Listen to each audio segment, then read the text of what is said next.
విలువ తెలియని మనుషులతో మనం ఉండడం మంచిది కాదు. కొందరికి మన విలువ తెలియనప్పుడు వాళ్ళక్కడే మనం ఇక్కడే, అది మంచిది. వాళ్ళు అక్కడే ఉండాలి, మనం ఇక్కడే ఉండాలి.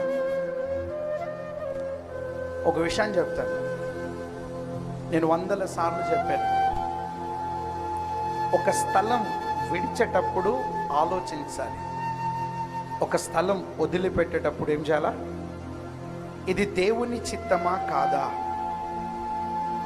అపవాది ఆడిచ్చినట్టు ఆడితే, కోతి ఆట ఎంతమంది చూసారు? కోతులు ఆడిపిస్తేవాడిని కదా.